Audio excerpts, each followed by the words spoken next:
Sideline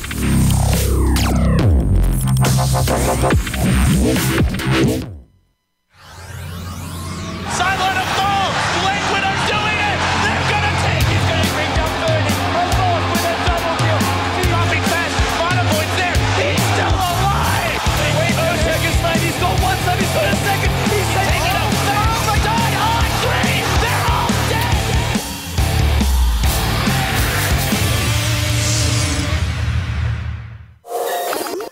Hello everyone, good early morning for those of us over in the States. For everyone else, welcome. It's the Summit 2 by G2A.com. We are in the Europe region and we are on day number 14. We have 7 best of ones. We have a full schedule from top to bottom here. And bringing the action is going to be myself, Kyle Guy, but I'm going to be joined also remotely from great friend, Mr. Dave Blazecasting. My friend, are you out there? Can you hear me? Whoops. Unfortunately, I can't hear you. This could be something on my end if I am not unmuted or there and available, or maybe I don't have this. It's been a while since I've had to cast inside of my own room. Nope, it should be good. Blaze, if you're there, let me know via chat and we'll try to get that adjusted. But for everyone else who is tuning in as we do sort out this problem, our first match of the day is going to be something nice and spicy. Navi going to be taking on the Power Rangers, a team that's notoriously known for taking down the Giants, and recently they've been performing, well, quite like that, as especially on the back of their... There's a little connection issue, but... Oh, yes, I see you. I'm now hearing you as you come in slightly through robotic phase. What we will do is we will switch to a different chat client to use because Skype has been extremely finicky. So I'm going to go ahead and get that started. Sure. Sorry for the shaky start, everyone. Can you hear me now? Barely. I mean, you sound like a robot fart, to be honest, but we'll probably just get ourselves into something else. As we've had to pull out new additional, let's just say, pass-throughs to get to our Skype here at the house. That's also made things a bit more complicated on things going out, so I'm going to go ahead and send you here this new server information. Okay. Sorry, guys. Again, I'm going to get this quickly adjusted now. We're going to hang up right there. Put that there. And then there. Oh, goodness. Oh, thank you. The thing has its own little secretary. All right, well, while we do get the new thing set up, I'll go ahead and talk about actually the draft at hand here to not delay it much further from what I already have. So, leading out the front for Navi. Hello, Blaze? Hey, how's it going, man? Sounds much better. Okay, there we go. Man, oh, sorry about that. Skype has been just so crazy. Yeah, it really has. Last recent time, I mean, just in general as it is, and it's already tricky enough as it is with this house. But glad to actually hear you right there, and welcome, man. How you doing? Doing pretty good. Looking forward to this matchup in particular, but we've got a lot of great games ahead of us, so can't get too hyped over one because you got to spread it out over the whole day here. But, you know, Navi versus Power Rangers, it's really a Tier 1 team for sure versus a team that is very capable of upsetting Tier 1 teams. So you got to be hyped about that aspect naturally. They do, of course, have one stand-in here. Well, it says 2, but Saneko is essentially like an unofficial member here, so I think they're doing pretty good and looking pretty good in this status. Ditya, is that the other stand-in you're 10 seconds talking about? remaining. This kid, man, let me tell you, the last couple of games I got to watch from Power Rangers, he was the sole reason that he brought the team back and put it on his back. Really? This guy, as a core player, has been doing so much work as like a behind-the-back kind of player. He will do the ballsy plays to pull out some of the best split push I've seen to take a game and turn it back up on its head. It's been absolutely out of control, and I'm excited. I hope I don't give him the caster's jinx and like overhype him right now, but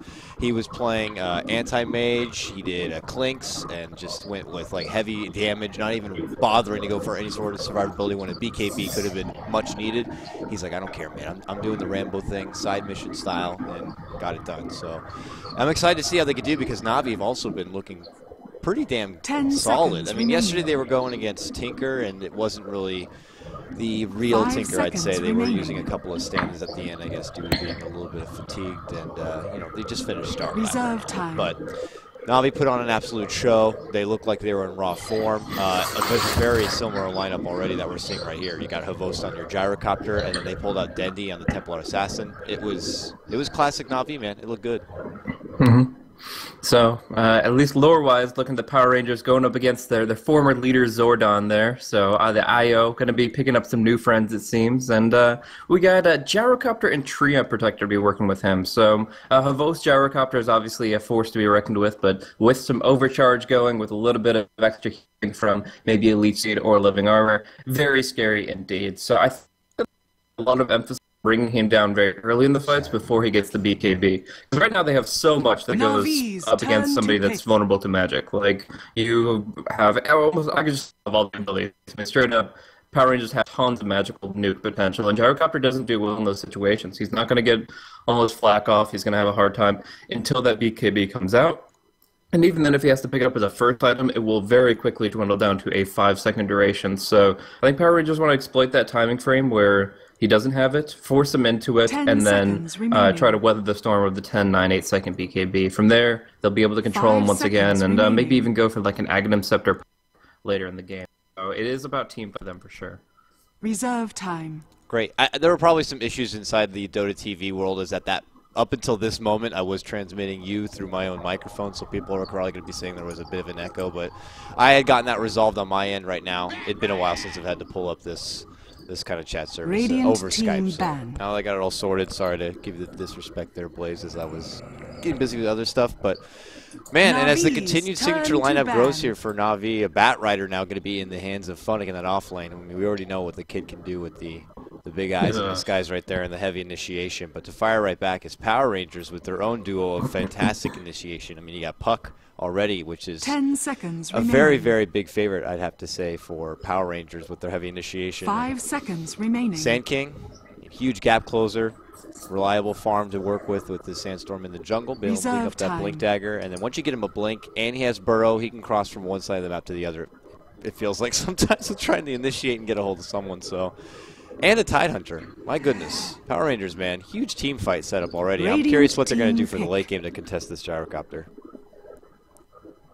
Yeah, so it really comes down to how well Bat Rider performs in laning phase. Funnick can be an absolute monster sometimes on this Bat Rider, and I think that's an important thing to look out for is how active he's going to be, how involved he's going to be, because he is going to be up against a very difficult lineup here. Skyrat, Sand King, and Slark have all the tools they need to pick him off multiple times over. Even with Firefly, from the Dire side, he can feed hardcore, or he could, do his Funnick thing and just absolutely dominate the lane, really make his mark on the map and get an early Blink Dagger to start building momentum. All they need is for the lasso to connect. They don't even need to pull people out of position so much because the position comes to them. They relocate behind the lasso, they get a kill. And that's a pretty guaranteed thing. Now, it is worth noting that both Kraken Shell and Dark Pack have their ways of getting out of the lasso, but it is about timing there as well as obviously survivability on behalf of the Tide. So, yeah, I think there's a lot of potential here for Power Rangers to run over this, just with their straight-up multiple stuns,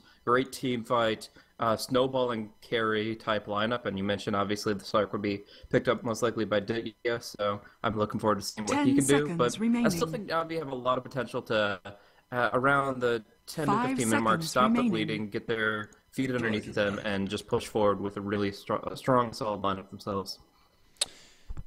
So for this go-around, it looks like we're going to be having the Dendi Dragon Knight to kind of round out this mid lane. Not going to be the full-blown Navi L signature kind of lineup. Had they been able to grab maybe more of a snowball kind of a hero, but Dragon Knight still adds a lot of pushing power, which they already got. And, well, looking forward to this exciting matchup as Navi US Power Rangers get ready to get underway. Like I said before, it's only our first one, 7 best of ones for you coming your way. A full day of Dota action after a hot weekend period, I guess you could say, of Star Ladder. I'm really excited to get this one going here for Dota for breakfast, I like to say, Blaze. Sure enough. So let's go ahead and get things started now. PR versus Navi leading off. I'll just head right into some introductions here. On the side of PR, already heading towards the top offlane position, we do have Cheshire Cap grabbing that Fairy Dragon Puck.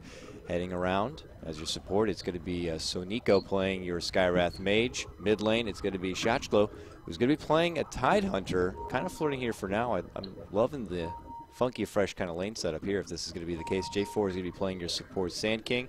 And that, of course, does leave Ditya Ra, the guy who's been lately real shining as the MVP for PR.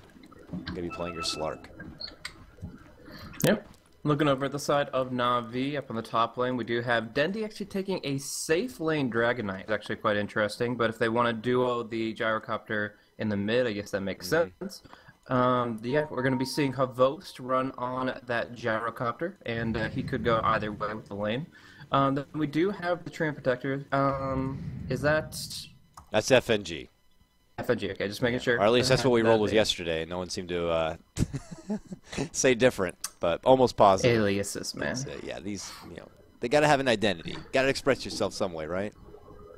Truth. But yeah, FNG loves the Treant Protector. That's like one of his top 2, I believe, so there's pretty much no doubt there. Anyways, with the Wisp, that's going to be played by Vanscore in the mid lane. He's doing some pulls. We'll see what he can accomplish. But of course, it is going to be the big man, Funnick, on the Batrider. This is where I think a lot of the action is going to be. If Batrider can really do some work on this bottom lane, survive against all these really powerful gankers with this boots first momentum, and maybe stack up some Ancients for Havost as well, there's a lot of potential for them to pull forward with net worth. So really look forward to see what he can do in particular. Man, yesterday he was going against Tinker, who were using those 2 stand-ins. Well, Tinker had put those 2 stand-ins up as a dual lane on the top from the Dire side, and they were going against Funnick's Tidehunter. And he, by a Tidehunter, just kind of manhandled the 2 of them. It was kind of like, hey guys, welcome to Pro Dota. I don't know, it just seemed like he was the bouncer of the lane and just kind of farmed out of control almost as much as their core. So this is a guy who knows his offlane, and he knows it damn good. So right now, going to be sporting up his Batrider. He's already going to have a dual lane contention, but it is going to be against that pesky Skywrath Mage, who's one of the best at zoning back. I mean, Skywrath Mage, Bane, only a couple of the heroes can kind of take any offlaner and really shove them back and force them to kind of dip into that huge regen. And now already coming in with the early Arcane Bolt, Ditya Ra as well. Going to look to try to just end some early harassment. Top lane, that's where we're seeing a skirmish. Is Cheshire Cat as the puck, who almost gets caught out and is going to be forced to salve up pretty early. Yep. Funnick's still taking a lot of harassment in the process. I guess both offlaners are going to have a pretty rough time here. Usually you wouldn't expect Puck to be pinned down too hard by 2 melee, but you let Dendi get the Dragon Tail off, you're going to have to pop a salve. So, yeah, a good damage suppression from both sides. But I kind of like how they're landing it on the side of Power Rangers. Putting Shoshlo in the mid on the Tide pretty much allows them to handle this early game well enough. Like, they're not going to dominate this lane. They're not really even going to have that much stake in it with Shoshlo just going mostly into Anchor Smash here, but at least he's going to survive. Like, there's no chance they're going to kill him 2 versus 1 unless he makes a huge mistake. Yeah, if they tried to leave things more stagnant, going a traditional kind of lineup of Puck, let's say, in this mid lane, they'd be dealing with a lot of heavy harassment, which he's doing with now, but being that big, thick-skinned watermelon man he is, man, he just kind of take it on in and still find the CS for himself. Not going to have the best time trying to contest any sort of rune control, as he's slow enough as it is, and when he even gets there, it's not going to have a whole lot to offer from preventing them from grabbing up the rune. But regardless, he wouldn't be dying, he wouldn't be handing over any sort of, unnecessary gold already into the pocket of this Gyro, who's got potentially a lot coming his way. I mean, your Wisp is doing his standard as far as stacking up this jungle. He already has what looks like 2 or 3 stacks on each side. It's stacks on stacks here, Blaze. Yeah, I'm really curious to see how Havost skills this one, because he's going to have a lot of mana to play around with the help of Vanscore's Bottle. So he's going to be able to bring in things like the Rocket Barrage, which is enhanced by the tether movement speed, the Homing Missile, which got buffed in the recent patch and is really against solo targets, and then the Flag Cannon, which of course is kind of just a bread and butter skill for Gyrocopters. So I'm really curious to see what he prioritizes. I think he should go into some magical nuke here rather than the flak, and maybe he'll be able to get an earlier kill out of it than we expect, so we'll see. For now, though, it's just going to be kind of casual play up top. The Treant Protector staying pretty close to the lane, so he won't lose out on experience, but he's not denying it. Like, Puck is getting full experience here on top lane. All right, so those 2 stacks are going to be going to Funnick, so he has that to fall back on in the jungle. And Tidehunter is going to try to make it as hard as possible. I mean, this is kind of just an obvious thing, seeing Batrider leave that bottom lane, assuming he's got to get farmed somewhere if he's leveling up, at least according to this scoreboard. So he heads towards the jungle to scout it out, especially with the benefit of that haste. He can kind of, get in and out without having to worry about too much fret. So for now, it looks like they're going to start farming it up. He got a few Anchor Smashes in there, nothing too serious. Takes that Homing Missile back to mid lane. And with that, the bottom lane is going to be fully taken advantage of here by Ditya on this Slark. He continues to bring in the CS, now reaching 17-6. Looking pretty good for him thus far, as Funnick is going to be forced to head back to that fountain and then eventually TP out. Yeah. I think for right now, Power Rangers are pretty happy with how the lanes are going. They're pretty passive. The puck is getting a lot. I think that's the big deal here. The puck doesn't always do well in the off lane, but at 1 versus 2 against these two heroes, it's a pretty easy lane, and in fact, they might even turn it against them. But another thing to mention is that the stacking that's coming through. If you look at the central part of the Radiant jungle, J4 is about to get this massive stack. Stack it up once more. He's got level 2 Sandstorm, and that's going to put him actually into level 5 territory right there. Actually, one of the trolls goes rogue, so he misses the stack. Oh, that sucks. But there's too many of them. Congested. They're claustrophobic, man. Give them some room to work with. Well, they'll soon find out that they have a private Darude concert coming their way that's going to benefit to the Sand King as far as getting a hold of that Blink Dagger. Up top. Oh, yeah. A bit of a tiff breaking out. Well, this time Skywrath Mage gets in on the action, and they get an Arcane Bolt. That's your first blood. On the back of that one, as it is going to be Soniku who grabs it up. And it's going to be Power Rangers, man, who strike first against Navi, this top lane. They thought they had just the easy breezy time going against the solo puck. Every time he gets close, they harass him to high hell and force him all the way back. But this time, it looks like they got drawn into too much as Skywrath was right there. And with just a simple 1 level in Arcane Bolt, 1 level in a concussive shot, it was more than enough for them to get a kill. So Funnick and J4 going for stacks once again. We'll see if we have the same issue with the same stack again for the Sand King, or if it'll be fine. But yeah, looks like they're doing all right. And one thing to note is that Tide actually jacked a couple creeps away from the Batrider there. 2 big creeps were actually taken away with an Acre Smash out of Invis. And that's just a big nuisance for the Batrider. I mean, he invested into the Tranquil Boots early so that he's got smooth mobility, smooth jungling, but he has a limited supply of farm here until... They know it again, about man. That 8 or 9 minute mark. They're going right towards him. When he's trying to get the stack, he's like, oh boy, they're going to make it as hard as possible. This is going to be so frustrating for Funnick to get his blood, but look who comes on in. Havos is here to save the day, though. Sweeps on through, takes out that easy Skywrath Mage, and he's like, Funnick, don't worry about it. We got your back, brother. You go ahead and try to farm this up, but Havos is going to be forced to try to take some of them down, so they're not going to be threatened too much. And that is taking away a little bit of gold from their offlaner from getting a hold of that Blink Dagger soon. So he's only got 630 at this point. Though, still going to try to pull it together while Sandstorm was doing its thing. And now Sand King has quickly 1,400 gold almost, even with this stack coming together. He's going to get his Blink Dagger in good time. Yeah, the Power Rangers are definitely going to have the blink advantage here, at least for a few minutes in this game. But I think the more important thing is that Havos gets to not just his first item, but his second item very quickly. He's going to have Aquila, FaZe, and looks like Yasha very early on. But where he goes from there is the question. Does he go Yasha BKB? Probably. And in that case, is it going to be enough to weather all this magic damage? Because there's just so much flying about. And again, Gyrocopter's not a hero that wants to die. I mean, no hero wants to die like 4 seconds into a fight. Yes. But Luna and Gyrocopter in particular, they take a while to get all their damage out, and they are very vulnerable with the BKB. So it's going to be more pressure here on Dendi, on this Dragonite, which he already pops out his Dragon form. He gets a little bit of harassment on the puck, but if he can add some pressure to some of these towers on the side and force PR away from the mid lane, away from anywhere where the Gyrocopter is, it can allow him to open up with a bit of farm.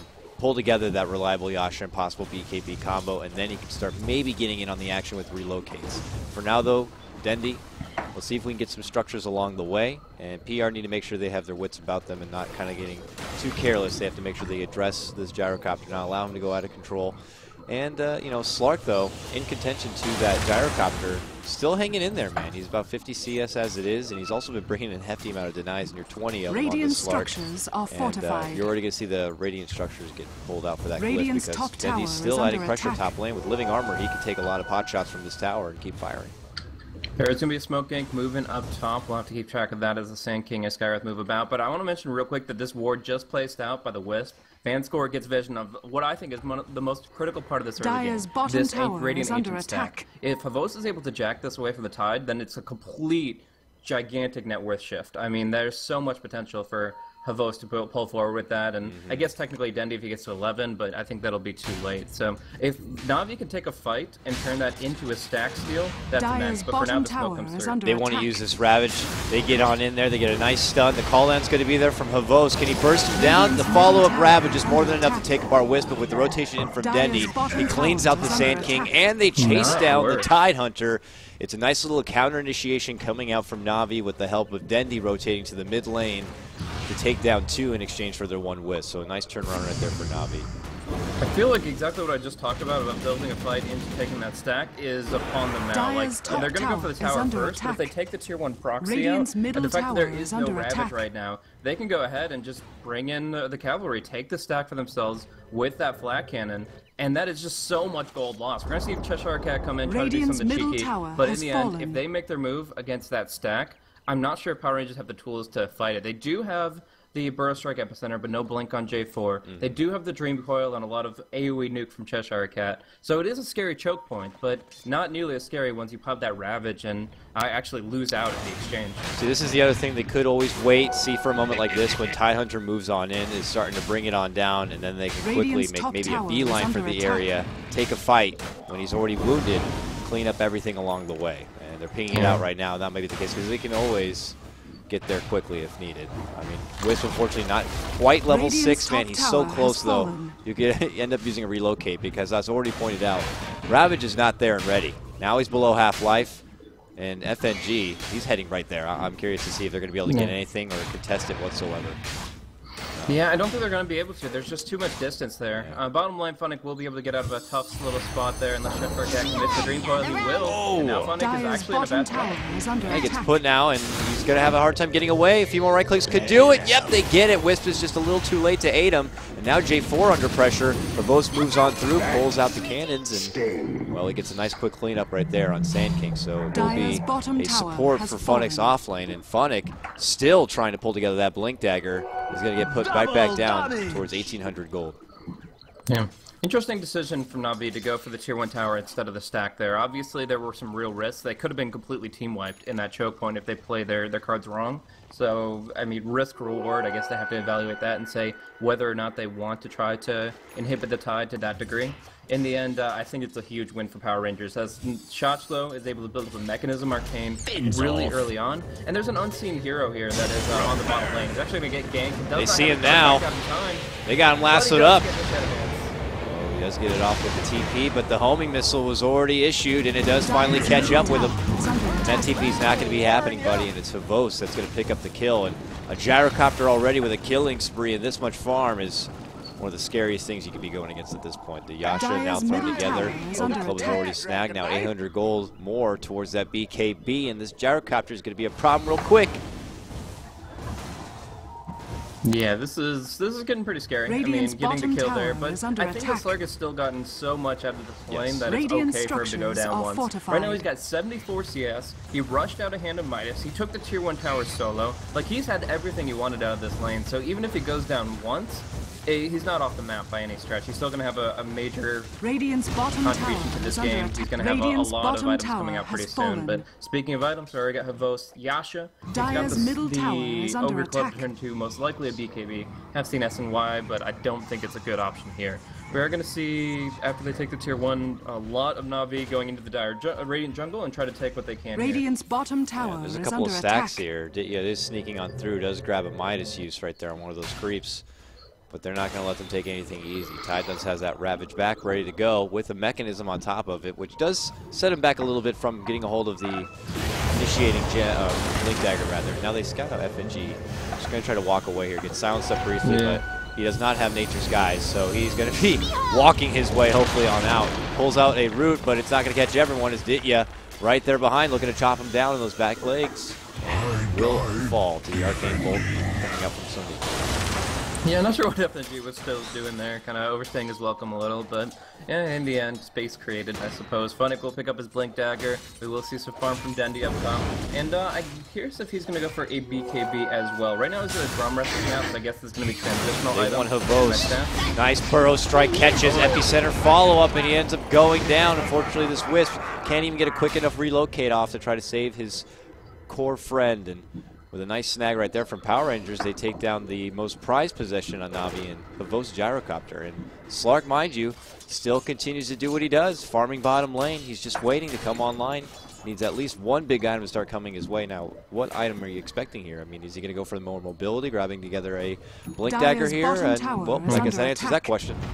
They need to up their aggression now, before the BKB comes out, so the Blink Dagger is a perfect tool for that. They can follow it up with a couple of kills, then it pays for itself. That's similar to the Midas. Like, the Midas is an investment tool for building up his golden experience towards other things, and then the Blink Dagger is a way to turn... whereas the Midas turns creeps into gold, the Blink Dagger turns heroes into gold, and he's just going to try to find a lot of kills off the back of that. And you can also keep up with his allies here. Like, the Puck is, even without the Blink Dagger, a pretty quick hero, moving around with the Jaunt. And then obviously the Sand King already has a Blink, so he wants to keep pace with his allies. He wants to up the tempo, bring the pain to Navi down before the BKB start coming out. Because at that point, once the BKB is up on Havos, no teamfight is guaranteed. If the BKB comes out before any disable comes out, PR can throw everything they have at Navi and at Havos, and he'll still come up on the upper hand. So. And then as it progresses, it just doesn't get any easier, though, if he does manage to pull out a big series while he has that BKB. Then he can start investing a bit more into the bit of damage, and Gyrocopter's one of the best at dishing it out amongst the whole team with a big spread, so for now they're going to look to possibly congregate towards the mid lane. No advancements from either team to kind of do any sort of Roche attempt or even acknowledge that there's a Roche on the map, as it's just a little too nerve-wracking at this point. Instead, we have PR here smoked up at the bottom of the river area, which there is a ward now placed towards the high ground to scout it out. And just as I say, not any acknowledgement towards Roche. It looks like it's something they're considering, or at least being this. Sonico is just taking an ass beating from Roche, frankly. And he's like, what are you doing in my pit? There's a ward up there he wants, or this is a bit awkward for now. Maybe they see FNG, they do. And he quickly steps back because they have their own vision on that high ground. Funnick there on the top cliff. He's thinking about making a jump in. Can he kidnap someone in time? Oh no, the quick reaction coming out from PR. They're going to take Funnick and also get a nice Ravage that catches two on the way in. And look who sneaks in from behind. Dinya going right for the prize position. The Wisp will be able to take him down solo. But look, Havos clean on through. Epicenter also coming in. Not going to catch a whole lot. But Dendy's looking to go in there. Dragon Tail catches. Fire Breath follow-up takes down Sand King. A 3 for 2. Still advantage for PR, mind you. But while that's happening, it's going to be Havos who's cleaning up as his dirty little Gyrocopter. All the rest of those supports. Dig is not going to get there in time. It ends up being a 3 for 3. And it almost looked pretty much mirror matched at that point. You had Havos diving on past the back lines going for supports. Same thing for PR. You had Ditya going. On the other side of the top lane, yeah, they're grabbing. Funnick jumps in from the grave to get a hold of that pocket with the relocate. It's going to be Havos once again who comes in and gets another kill. So with that, Navi definitely come out above PR. Yeah, I think that even with the even kills, that Navi are pretty happy with that because they have shorter cooldowns than ultimates, first and foremost, and second of all, their two cores not only lived, but got a bunch of kills. Yes. So the fact that Havos gets tipped over to that next level of item progression is absolutely immense. He's up just against a Blink, Midas, and Ultimate Orb Slark, which is honestly not that scary right now, compared to him, who's got Yasha BKB, and he's moving towards his next thing. Probably like a Dominator or whatever, but the bottom line is that the fact that they were able to survive through that fight, despite an unfortunate initiation from Funnick, like, he was pretty confident that he'd have the quick trigger reaction with that lasso, but because they had an observer ward, they saw it coming and they were able to respond. Maybe not so much with this mid lane situation, though. He's got an Invis rune, he's stalking, and he should be able to find somebody, maybe the Slark. Ditya sees that they're doing these Ancients right here, and he wants to do something about it, but he's alone. The other thing is they still have that ward in the high ground, so they see Ditya over there. Meanwhile, you have Funnick who's stalking the Skywrath Mage, and he's like, I can probably take this guy solo. Yeah. He can probably I'm going to mess up this creep stack at least. Oh, Fool. No one even know. Easiest creep block of my life. He blinks to the high ground and will fly away. Yeah, if you brought him up to the plateau there, that would have been pretty interesting, kind of showing that he could get the solo kill with the Firefly damage over time. But you have to kind of stay in the vicinity, cancel TP scrolls with Flame Break and stuff, and sometimes you risk yourself in that position. Yeah. But and you don't even know how many people are going to be in the fog either, at least from his point of view, as far as, oh, there could be a nearby Slark. Even though they see him at the Ancient Stack, they saw him also head back towards his side. And you don't want to risk feeding yourself over for a measly little support. I think Funnick makes the right call, gets what he can with the Invis time, gets on out of there. And now lassoed, sewn at the hip, it's going to be your Vansker Havos combo still, allowing him to kind of farm up wherever he likes, and if needed, he'll make his appearance into the party. fabulously late if needed and kind of cleans things up. Now PR maybe feeling a little more pressure to get some objectives done. They only have taken down one Tier 1 tower. Would love to be able to get a little bit more of the gold that's out there on the map to snag up. You have Cheshire already pushing it from the top. Has his blink already here on the puck, but would love to get a secondary item, whether that be the Yules or maybe additional burst damage. I imagine the Yules could be something favorable for him, but here we go. PR moving together towards this mid lane. Something's happening over by the Roche area, and we want to investigate. Yeah, they are going to see now what they've been up to. They see the Roche HP as well in their observer ward, so they're well aware of what they're up to. But the fact that they're just in a position to counteract it is huge. Actually, Havo's still kind of in a bad spot. He does have that BKB, can use it to TP or even to dig his feet in and fight if he needs to. But in this case, they're not going to be able to sneak the Roche for too long. They know that Power Ranger are completely up the map. And, although they have limited observer ward vision, they still are able to see the smoke coming. So great map sense there. Navi, they've been really bad about warding, but they've been so good about sensing what's going on across the map that it almost seems like that's a moot point. And this is just one of the things where, I mean, even with Roche's new location, clicking on in, J4 to get a hold of Havos, who's lingering in the front. He gets quickly bursted down. The follow of Ravage will make sure no one's going to be able to come in and aid him. And they do catch Funnick on the high cliff right there. That was just a hit and run so damn quick that Havos didn't even have the time to kind of flinch. It was just immediately over. And now PR going to quickly clean up this mid-tier 1 tower. But at the same time, you have Dendy pushing in from the north, looking to add pressure on the tier 2 top. The bottom lane, well, a little lonely FNG Trees trying to do a bit of split pushing himself. Yeah, that's like, I don't know, all the Power Rangers combining their lasers into one big ion cannon and just say, fire everything! And Havos doesn't get the chance to pop the BKB. Still will be at 10 seconds. It's not like he died and popped BKB, which would be really bad, but it's still set back here, and it's going to give some nice momentum. Actually, Slark taking net worth now. Yeah, he's creeping on up there, and it was, I think, the first game from the PR. It was like a triple header that day. Get you playing the Slark had pretty much brought a game back. They did a behind-the-back play where they took down 2 sets of racks in a game where they should have been behind against a very heavily farmed Medusa, and he was just slippery as ever, being able to sneak himself into the enemy territory and just take the shrine rather from behind their back. So looking to do more of the same. He's constantly just kind of working as his own mercenary here, even on the side lane position. And as he finishes up with the bottom, he might end up crossing paths towards this Navi front here, which are moving once again in. They have big advantage here being on the Dire side, even with the new location, which is something I was going to say before, because having the benefit of something like this Bat Rider on your team, especially Dire side, I mean, there's no point where PR can just kind of get it done themselves. They have to make sure they get a pickoffs, and they have to make sure Bat Rider's not involved whatsoever before they absolutely feel comfortable going for a rush themselves. But here we go.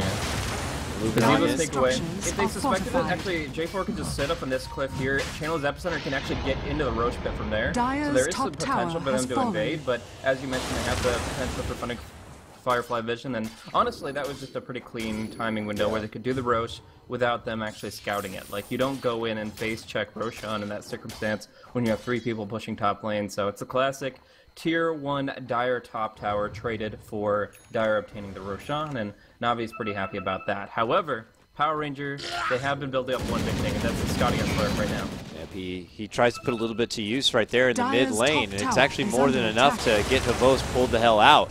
Now, whether or not he comes back with a Havos, that's a different question. I don't think he is. Havos is already heading towards the top lane, so he's going to be there. But look who's lingering nearby. FNG, he just has, see ya. He just whisked himself right over to a nearby tree. Goes for the TP. Can he get it off? He will. Unfortunately, Ditya not going to be able to latch him in place. It runs right into Funnick instead. Pounces on him. Trying to right-click and hook. Can he burst him down in time? He can. Nice little solo pickoff right there, though. Ditya can't get a hold of pesky little Wisp, but he can grab the Bat Rider. Yeah, and that was a solo play, because all the 4 members of Power Rangers were occupied trying to bring down Dendy. They get a couple of good nukes on him before he gets the BKB off, so he dropped down to, I'd say, below 20% HP before he BKBs, and usually that means they're probably dead. They just get hit by a couple auto attacks, Anchor Smash, they're gone. But Dendy does a nice juke into the tree line, and with the last few seconds of his BKB, is able to TP out. They just didn't have the physical damage to bring him down, with that Dragon's Blood keeping him up. So, nice survival there, and although you usually don't want to use your 10-second BKB to escape, if it buys the focus of the team where they could have taken down 2 or 3 other heroes, then it's probably for the better here. Still, Slark looking pretty strong. Scotty, an amazing item on this hero. He loves to stick to a single target and obviously loves the stats. So getting that. All he needs right now is really more attack speed. He has 38 from the power treads, 30 from the Midas, and obviously some from the Scotty. But he wants more. He wants to build up towards something else. I wouldn't necessarily recommend Mask of Madness BKB here, but I mean, I could see something like a Maelstrom. We'll see. Ooh, mid lane, it's happening. Simultaneous action. He's going for Dendy in the mid lane, but he pops his BKB TP at the same exact time. They relocate and add pressure on bottom and do get a hold of Cheshire Cat. So 2 breakouts right there. Bottom, though, it's going to be Navi who end up coming out the successor, taking down that pesky puck. And now they're running to J4. They quickly pull out the drop, but he just promptly blinks on out before damage comes his way. So that's going to go ahead and threaten him a bit in his own jungle. And ever since grabbing a hold of that Scotty, Ditya has been on the prowl trying to get a hold of someone. And he gets so close sometimes, but when he does come out on top, it just makes him that much more scary. Now, bottom lane, J4 being scouted out here by that pesky FNG. And he will ping out. He sees, like, how the hell did he see me from the fog, being able to get off that rocket? Knows that there might be a little spy tree nearby, which is the case. So he'll take that tower as a parting gift back towards the base, but it's going to be Navi now who advance, and they're looking for a tier 2 takedown.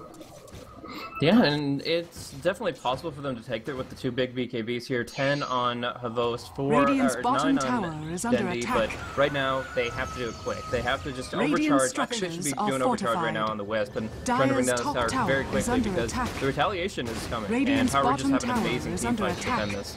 They have MKB now on Havos. That is big, reliable damage now if needed. Ditya lingering around through the front while the rest of his team is smoked, trying to do a play here. They're moving up actually to the north. They're going to try to jump in. Ravage catches everyone. Follow-up Mystic Flare on Denny, who's already BKB, but they quickly burst down the Wisp and first life for Havos. Havos comes back and quickly they return a nice route. He's going to start clearing house with fantastic damage spread amongst all the others. Meanwhile, going in from behind Ditya, trying to focus down Dendy if possible. Pull back from Funnick, finishes off pesky little puck, and now Ditya, the focus fire point, going to try to leap himself away from this. Can he get away? One more right click could do it, and he gets it. Navi, big fight for them after a strong initiation coming out from that Ravage. They're looking for a dive. Oh man, they are diving so hard to try to get a hold of this Skyrat. There's the buyback going to be coming out from Slark. They see it, they pull back. They haven't gotten anything, though, as far as objectives or tower structures, as this fight has happened outside the base, and it continues. Jump on through. Dendy now under pressure. Ditya might die back here if he gets too aggressive, and it's going to be forcing back the Tidehunter. Almost going to fall here. Skyrath's going down. They take down the Tidehunter. Slark able to slip away. J4 now back. It's all Navi all day here inside the base, as they will be able to clean out the rest of this tier 3. Let's see if they end up committing. I don't think they can. Nothing really available, but looking to get him on the way on a nice 3-man coil coming out from Puck. Locks Havos in his place. Then he's going to be forced to pull out a BKB TP. FNG, he might not be so lucky. Now he does end up going down. Funnick trying to save him with that Yules. Now gets caught in a corner, and they end up cleaning out him as well. So Power Rangers, when it's all said and done, lose their tier 3 on the bottom. But they actually don't come out too behind as far as fight goes. The one thing is the buyback on the Slark. Yeah. Like, if the Slark didn't have to buy back there, then they would be really happy about that situation. But as they did, yeah, it's not the best situation to be in. They do get some BKB charges here, and in general, they obviously are happy to still have their bottom lane, but the Slark needs to keep farming. Ditya immediately knows that, goes right back to the creep wave, and he's doing really well in general. Like, obviously, getting picked off the first time there was unfortunate, but it's a real testament to Navi's durability. The fact that Dragonite, Dendy got his BKB off relatively early in that fight, didn't get hit by more than just the Ravage, and obviously he has a lot of armor to boast. Like, he is actually at 29. That's with Essence Shift stacks against him. Yeah, I think he had like 16, or actually 19 accumulated by the end of the fight. But yeah, I think that with the Aegis, they were able to survive for a very, very long time, and Navi, after that, were able to kind of hammer home with that second flak cannon. The first flak cannon was pretty lackluster from Havos, but the second one got them the advantage that forced the buybacks and almost took the racks, but still, they hold. Yeah. Real hot and heavy, real damn quick. Promising start there from PR to get a fantastic setup. That late coil at the end is what helped secure them what they could at the end of that fight, and made PR from a very terrible situation to just kind of reasonable for them. So Navi still the ones that are kind of taking it on ahead in this game, but after the end of that fight, it actually still creeping back towards PR's favor, and evening up this net worth a bit. Still a lot of structures on the map to grab from both sides. 2 tier 2s on the side of PR left to get a hold of, while you still have 3 tier 2s on the side of Navi, but Instead, it looks like both teams just going back to the separation of farm, waiting for the next possible engagement. Could be even waiting to the next Roche opportunity here, but I imagine for PR, it's more on them to kind of get something going, and Ditya is on the aggressive stick at the bottom. Now, Havost does have his Wisp spread nearby. They have to know that he's going to be there. There's no way Havost would be this classic Havost and kind of farming on his own lane, but looking to creep in. They go right towards him. It's going to force the BKB pull out from Havost. He's trying to return fire, and they immediately step away, and Ditya, even though he's ready to go for a fight, can't fear that Wisp will be nearby with the relocate ready to go, which he kind of TPs out on himself. They head back to the fountain, and nothing's going to come out of it. Yeah, J4 has actually in the past, like historically, gone for a lot of blind burrow strikes to make crazy plays happen. If he had actually gone for that and hit it in the tree line and actually stopped Havost from getting out of there, that would have been just an absolute immense pickoff. But instead, he just pops like a third of his HP off with a Monkey King Bar proc and just goes about his business with the TP home. So they're farming up nicely. They got the big blue dragon up for Dendi. Havost is going to be able to move in towards a number of items potentially. He goes for the Dominator now, and to me that says, okay, I want some big damage long term. The MKB is good, but we know what's better. Catch by Funnick, kidnapping the Skywrath Mage back towards their side, and they take care of him like it was nothing. And now with the advantage in numbers, it looks like Navi are looking to add pressure here as they creep on through the secret shot path. They see quickly a nice little Sark illusion, which they'd already missiled up. Unfortunately, it's not the right target. Now creeping up to the high ground. Look at Cheshire Cat sneaks in, gets a D-ward, and sneaks out. Danger zone, man. Nice little side mission right there. He gets the objective done, but man, yeah, he is flirting with death.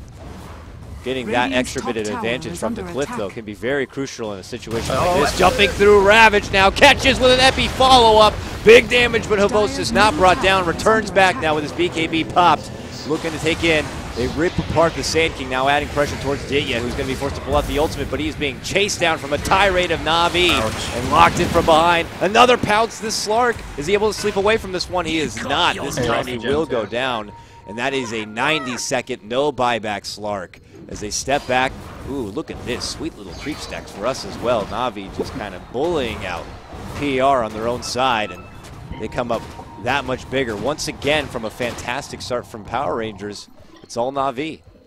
Yeah, and FNG's bearing 2 gems now. He picks up the one that Slark had on him. But 70 seconds more, the Slark won't be here to defend objectives, and they got the gems. So they have full map control now. This is very dangerous for Power Rangers. They can initiate without vision. We saw them attempt to do it kind of there, because obviously they only had the night vision into Fog of War type preparation, but it's dangerous, and we saw the weaknesses there with the quick trigger finger BKB coming out of Dendi in particular. Dendi has been so good at BKBs this game. Havost hasn't been bad by any stretch, but Dendi has just been absolutely on point. And yeah, just dodging out Adversary's Ravages all day and able to stand and deliver with his dragon form. So now they're just trying to hold the line, delay it out until the Slark comes back in.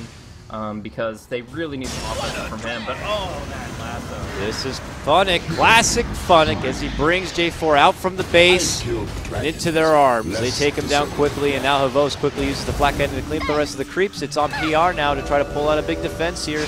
Tier 3 crumbles, Coil does land, it catches on Funnick, but Dendi bullies on through and quickly bursts down with the aid of Havost, that puck. And now they turn their sights onto the racks, and this is going to be a first set of racks clean out. Havost going to pop out the BKB once more. They can't go for the secondary one as Slark has returned, and now he's looking for a bit of redemption. He clicks on through, gets a hold very nicely of Dendi. Root's going to be there. It locks them in place, but it's not going to be enough to prevent them from getting out. So Dendi's going to be one to fall here. And Power Rangers scavenging to get anyone else they can before they make their clean escape. Cheshire Cat goes to the high ground. But look who's still at it. Man, Ditya still on the chase, gets a hold of Havost now, who is trying to TP out, can't get away. And the last second relocate, sneaking in there. Vanscore takes Havost back to base. They're going to end up in a weird spot here. He's pinging it out, he sees the circle, and they've got a Ravage. I think they're going to commit here, and they might be able to bring down Havost just with this Basher alone, but it's just going to be Vanscore. Yeah. He knows it's not a great situation to jump into, doesn't know what's in the fog waiting for him, and he will just sacrifice himself there. So that's going to give an opportunity for Slark. Right now he just stole 54 agility with that chase, with through Essence Shift, and he has double damage. So he's bashing down Roshan, he's doing a lot of right-click damage, and if he uses Aegis, but this is bad. Funnick on his Bat Rider, scouts out Cheshire Cat, pulls him all the way back, and once again, he's making work for it. Blink, self-fuels. Aegis is going to be grabbed from Ditya while Puck is trying to delay, creates that little bit extra space. Now they do manage to take down quickly. FNG there. They grab his gem back. Radiant's top tower Now we're in an under interesting attack. position as PR do come out on a little bit ahead with that as they get the very nice Roche snag and Aegis at the expense of Puck, holding them in their place with the nice side blink and even Yules. It's more than enough to delay them away from that Roche pit where Didier gets the job done. Now Burrow strike from behind, catches Havos, and look who comes in. It forces out a BKB from Havos. Now he's going to still consider going toe-to-toe. He thinks he can. Pulls out the ultimate, and it's going to be the Ravage return fire. They are going to take down Havos. Now he does have a buyback, but Dendy's going to be right there to try to aid. Mystic Flare follow-up, but the BKB helps out with that and the epicenter, but Didier still a man fighting on home, pounces on Dendy. He's going to be able to burst him down here. He's trying to get helped out. Wisp, pulling out everything possible to keep his dragon friend alive, and will do so. Now Didier is going to be forced to retreat away from this one, but not going to let him go is Funnick. Blinks on in, takes him back and says, buddy, we got more work with you. Now Didier is going to be forced to try to escape now. FNG scouts him out, puts out the lead seed, and Funnick is still on the hunt. The stack's going to be built on up here. Can Didier squirm himself away? Even the root to lock him in place. They're working real damn hard for this one, and that was all for just the one life of the Aegis. Now can they still grab a hold of him? Dendy sweeps in, and the quick blink reaction puts Didier to the ground. Funnick tries to chase a hold of him. Instead goes to the high ground. They see the Sand King. Now they put their attention towards him. And J4 fires back with a nice little girl strike, locks Funnick in his place. He gets a force staff to the low ground, and our job is done here. Whoa. Yeah, that was actually a really good Aegis right there. Like just taking two non-carry heroes and going up against the carry, playing games with them, using your abilities, and finishing them off. That drops the 50 stacks, which is 150 agility of Essence Shift that he would have been carrying over for a couple more minutes, and as well as, of course, breaking the Aegis, which is of the utmost importance. So, yeah, really nice movement from Funnick and FNG on the tail end of that. But still, that double damage rune was pretty much a GG rune for the Slark. Like, you don't take the Roche and you don't get the Treant kill without a DD rune. You just lose your Puck and then you walk away sad. So the fact that they were able to get the Aegis at all is still really good for Power Rangers, but in the end they don't have it for their next defense. And we'll have to see what they could do for Plan B at this point. Blessed by Ice Frog to get that kind of opportunity to open up with a Roche snag has definitely allowed them a little bit more time to kind of build up something, but they're going to need a lot more. As far as buybacks are concerned, Didier this time will be able to make a secondary appearance, but that means he has to constantly reserve a bit of side gold here. Ooh, kind of crosses path briefly with the Havos Wisp combo and promptly blink on out, but now with 6.3k, he's about to be able to make an investment. This could be him finishing his Abyssal Blade and still be able to hold a little bit of side gold. Yeah, I thought that he needed more attack speed, but if he's able to get that many stacks throughout a fight, just gradually building them up and staying alive, then it's perfectly fine for him to play like this. We do see FNG maybe gonna have to, just pop the Overgrowth, and when the Dark Pact is unavailable, that's gonna get him out scot-free, but up top. Man. Yeah, they're grabbing hold of Funnick. They get a nice coil, and they take down that Bat Rider from getting away, but Navi are looking for a counter initiation here. It's Slark who's not nearby, because Slark's getting something done elsewhere, but they do manage to quickly clean up the Skywrath Mage, so it's going to be the one support, at least for the offlaner. And Didier creeping down on the bottom now after that brief engagement with the Treant Protectors, looking to push in from the side.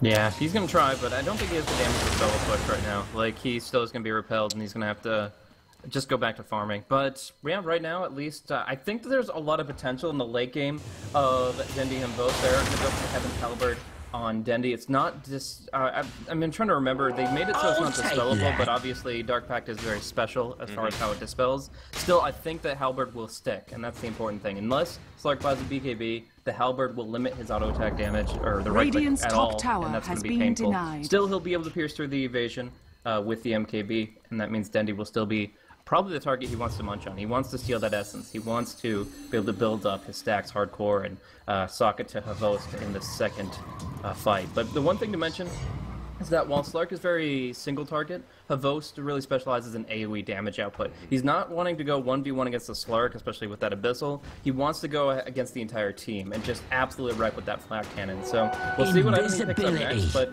when you've got lifesteal, when you've got BKB, it only, when you're looking at Havos, it only just follows through that you might consider the Divine Rapier. I mean, in this game, it's not an if, it's a win. And I think it's pretty soon. We'll have to see here. Is PR's game, they still have very formidable high ground defense. I mean, you're talking about a Tidehunter here who's just completed out his refresher orb. Now he's going to invest fully into it and not have a buyback, but pretty much he's like, well, I'm in all or nothing at this point. If I get both my Ravages off in a fight, I've done my work. But, ooh, almost getting caught out. Funnick not done yet. Forced F4, but they're very elusive at this point. Puck's going to be forced to self-Yules. Orb, can they prevent her from getting away? There's one Ravage that's going to be used on no one as the BKBs were popped. He might not even get that second Ravage off. Ditya's trying desperately to kind of create space for him, and they will be able to catch a nice coil. There's the second Ravage, and it catches a lot more. Burrow strike follow-up, epicenter, and it's PR pulling out a big fight. They take down Havost and FNG, and it's going to be Dendy and Wisp side by side trying to get a bit of defense themselves. They get out a nice kill there on Puck. Skywrath very low, not quite to fall there, and now they focus down Dendy. Burrow going to catch him in the midpoint, but it's going to be Funnick who lasses up Ditya very low. Ditya lives for now. He goes down. Nice grab there, but Funnick now should fall, and they're going to give you a 5-man takedown. Navi all go down for PR's huge defense. Oh my goodness, it's PR who leads it off with a very sketchy kind of a Ravage, but Ditya sneaking on in there, holding him in their spot, allows him to step back, regroup himself, jump back in with the second Ravage, and a beautiful follow-up coming out from J4 just kind of sets the stage for Ditya and company to kind of clean up the rest. Yeah, that refresher orb timing just was absolutely immense. Bringing in that second win for Dire's middle Shoshlo, able to tower is hammer under home attack. Navi. Still at the tail end of that, they did bring down the Slark, which means no objectives could be taken off of that fight, even with a full 5-man wipe. If they don't have the Slark, they don't have any right-click Dire's damage on middle towers. tower They need is under the attack. Slark to steal a bunch of stacks and survive, to live to tail the tail, and to bring down those towers. So the fact that Funnick traded his life, at least for the Slark, was a good thing, but still Power Rangers looking really scary with that refresher orb. I mean, what do you do at this point as Havost? He's got a 5-second BKB, and in 6.82, he's not buying a new one. That is his maximum value out of it, 5 seconds, and he definitely will be able to dodge one Ravage if he is on point, but dodging two, it doesn't seem like it's going to happen. Shoshlo will be able to wait patiently 5 seconds to be able to get at least one really good Ravage off, and from there, Navi, they have some real problems of being controlled. Like, we looked at this draft. We saw all the magic damage coming out. We saw all the disables coming out in magical sense, and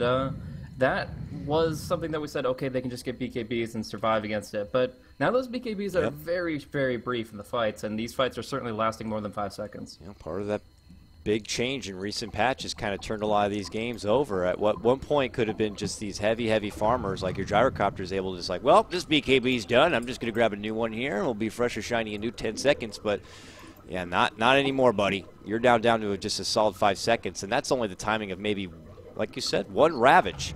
And with nice timing coming out from Sand King like you see in that fight, they could still be able to dish out huge damage across a big wide spread of their team. And their supports at this point in the game, who don't have a whole lot of meat on the bones, they're going to crumble before that AoE, and it's going to leave only a few straggling survivors. And for Slark to go more one-on-one with each of them makes it all the better for him. So the synergy there, bringing the huge team fight follow-up or initiation, and allowing Slark, who's more of a one-on-one kind of a fighter and brawler, it just sets the stage for a very nice comeback potential here for PR. But for Navi, still always got the Havost factor, man.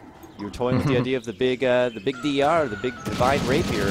That spread of damage could get very aggressive. I mean, Gyrocopter's got one of the highest ceilings in the game. Certainly. Yeah, I definitely think that it's going to be what it takes to bring them to a victory here. If there is a win for Navi in this game, it is the Divine Rapier on one of their characters. Maybe Dendy, maybe Havost, probably Havost. Well, who am I kidding? But yeah, he's got to get a little bit more farm for that, and obviously he needs some really good reinforcement from the Wisp. Like, I think there's got to be like a battle relocate out during the Ravages. Like, I think that's absolutely necessary for them to actually be confident holding a rapier, because if Vanscore isn't absolutely perfect with his actions in the fight itself, Havost is just going to get shredded, and hell, that might be Slark to pick up the rapier instead. He's actually almost got the Abyssal, but probably going to stay for buyout at this stage in the game. And that's where this Roche gets a lot more nerve-wracking for both teams. Now, as already talked about, it's Navi who do have the advantage. The eyes in the skies, Funnick, who's already lingering nearby, constantly scouting it out, who always has that factor of being able to just kind of use the flame break and get what he wants. But PR, they're a well-versed, experienced team. They had to know that this is a very much possibility, and they're looking to go around from behind, see if anyone's there. Yeah, that sentry. They're going to quickly go for a D-ward, it looks like, and try to reclaim a little bit of that map advancement in the area. This is only going to get more curious here from Navi as they see this happen. They know that PR are trying to make something happen by this Roche area. It's just very timid from both teams. They're both just so cautious now. Oh, it's terrifying. The Funnick Batrider factor obviously puts PR on edge, and everything we've seen from PR in the past few fights has got to be having Navi shaking. Like, they are not confident going into this. Avos is actually going to go into a Daedalus here. MKB and Daedalus usually choose one or the other. In this case, he's going for both. He's going to be able to do a lot of single target damage, but of course, the Flak Cannon procs cannot crit. So he's shifting that focus. What I was talking about before, Gyrocopter does AoE damage, but single target. Funnick went on the hunt. He saw Puck's orb and thought maybe he can get a jump on Puck, but now they're getting the jump on him. They throw up a nice Yules to set this all up, and now Funnick's on the run. He can't get away from this. He has to try to desperately get to the low ground. He can't. And that's going to be a free grab right there from Ditya. I mean, even if Funnick was able to get a hold of someone at that point, he was so far ahead of his group that, I mean, maybe with a respectable grab and relocate, something could have happened, but PR were just in the neighborhood, and they see Funnick, they pull out the Yules, they take care of that bat, and now with the bat down, their fear by the Roche pit kind of gets, you know, a bit easier. So they move on in, and now Navi, it's their call if they want to buy out their bat and get back into this area. But I don't think that's going to be the case. I think they're going to just snag a Roche off that pickoff. Yeah, I think their only real option is to pressure the top tier 3, maybe with a relocate here. The creep wave is pushing in, but they don't know exactly what's going on in that Roche pit area. I mean, if you just look at Dire Vision, they're blind up to the point where the creeps are falling, so yeah, they do not know for sure, but they will hear now that Aegis and Sheath on the hands of Power Rangers, and we were already worried about their team fight before, but with these two items, it's crazy, and I don't even think it's that weird to give Aegis to Tide right here. Shot slow is the most valuable Absolutely. hero. No, I was thinking the same thing. I mean, even at this point, they can afford to have him still on the front lines, and even if they invest anything in trying to take down this Tide, it just sets the stage for him to come back with a good Ravage to set it all up, and you kind of second guess, and you can even fake out easily Navi from preemptively using their BKBs with him jumping in. And if he does go down and comes back with a big Ravage when their BKBs are already expended, man, that's going to be a nice, easy cleanup here for PR. So team fight execution becomes of the utmost importance at this point. They D-ward once again. That's probably the 4th straight D-ward of that mountain area by the Roche pit, but it's Navi who want to be able to regain a little bit of extra vision on their side. PR already up on the top of the map where they put down another vision ward to scout out. They see Funnick flying around and creeping on through his Ditya, who almost scouts out Dendy. Look at PR, man. They are stalking for prey, and it might be Funnick here. They quickly blink in, get a nice pounce. He's forced to self-Yules away from this one, but Burrow Strike follow-up and Mystic Flare takes down the Batrider. They are still hunting for blood at this point. Ditya, the King Bloodseeker here, moving on through. I don't mean to make that as a joke for the hero, but he has just been creeping and just moving around like a fiend, finding anyone he can. And this is forced to a point where Navi, who are just balls to the wall, confident as ever, strolling in that bottom area previously. Now they're like, let's get as much split push as possible, and we might have to go back for a defense. Yeah, I mean, they'll be able to force one TP back here. J4 is going to come back. He might just veil Sandstorm the Wave. Actually, it looks like it's going to be a kind of half retreat. Like, a lot of members coming down here just to make sure this doesn't happen. Actually looking for a pickoff on Havos, but that's not going to happen. Oh, is it? The puck coming in? We'll get the my goodness. Gets a nice coil on 2 with the Yules on Wisp, and now Havos is forced to fight. Wisp goes down, pops his BKB, and just prays to God he can burst someone, but he can't even get the Skywrath Mage. He goes down. Havos falls with Wisp in hand, and my goodness, PR get a nice grab right there. This is like 4 straight pickoffs right now for PR, and Tide is adding pressure towards the top lane. Yeah, I want to talk real quick about Power Rangers items in the past couple of minutes. They progressed so far in so little time. Not just the Aegis and the Chiefs coming out, but they picked up the Hex on Puck, which obviously was instrumental in getting the kill on Gyro without him popping BKB there. Or at least before doing most of the damage before he did. Then, of course, Seneko picked up the Vladimir's Offering, which is awesome for the Slark, as well as surviving through her both damage. It's really good for Slark building up that lifesteal in the Aura Sense. Oh, Funnick finding a nice opening. Is it enough, though? The trap can show. He has that Aegis, mind you, so if he gets in the heat of the storm, he still has a Ravage to fall back on in his secondary life. Now they use him again. Ditya is already well into the base, trying to help his friend. They're faking once, they're faking twice. Can he get a BKB to pop? No, he can't. Dendy not going to be having his BKB regardless. Now they just turn towards his tier 3 and begin to bring out right clicks. Blinking on through though, nice setup. Cheshire Cat gets Dendy. Coil there, one Ravage. And these refreshes, gets a second Ravage on 3, and they're able to quickly take down Dendi. Havo's still not buying back, has 10 more seconds. They turn their sights towards Funnick, but he's about to not have a team to fall back on. Funnick now forced to pull out his buyback. Dendi also his, as PR now on the offensive, managed to clear out a tier 3. Ditya is not done yet. He wants a Rex. He's going to go for it and get it. One more right click takes down the Rex, and now he's under pressure, but he goes right for Dendi. He has no buyback if he falls, but he's taking so much damage in the epicenter. You gotta be kidding me right now. PR bringing it back, but Havo's dishing out the right clicks. They take down Havos. He now has to use that buyback, but Dendi's still out. Puck, Cheshire Cat, gets away with a little bit of life. They end up taking both sets of Rex. They still only lose Skywrath Mage, and they come out huge there. Skywrath Mage buys back, and it looks like they want to get him back in the action. Yeah, that's pretty insane that they're just upping the tempo for the full mid lane of Rax here. They know the buybacks are on cooldown, or any buyback that was available to use. Havost is going to die. They jump in, they abyssal him down, and just take apart Havost. Dendi and Havost are out of this game for well over a minute at least for just Dendi. They turn back, they clean out FNG. Funnick's very low, and PR might have just done their classic PR. Jeez. They did.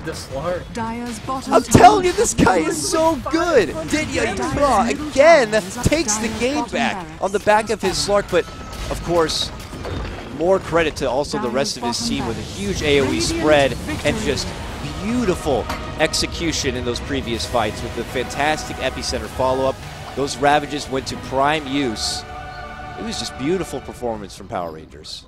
Yeah, the power shift really came out with that Tidehunter refresher orb. Getting that second Ravage, that second win in their mid-team fight right when he acquired it was what put them squarely on the map here. Navi, they started kind of floundering ever since their BKBs hit 5 seconds. A couple of them used defensive for TP purposes, for better or for worse. I mean, sometimes it's better to get out alive, but other times you wish you just had that little bit of extra duration here, because in the end they're up against 2 hexes, a Veil of Discord Sand King, the refresher Tide. There's just so much magic about that they can't do much in that 5-second frame, and you just get one Bass on the Slark, one usage of Abyssal on the Slark, and that's your BKB gone. Like, the duration is nullified. So Navi, they just didn't have the tools to bring it into the late game unless they executed it absolutely perfectly, and Power Rangers, they just beat them out in that front.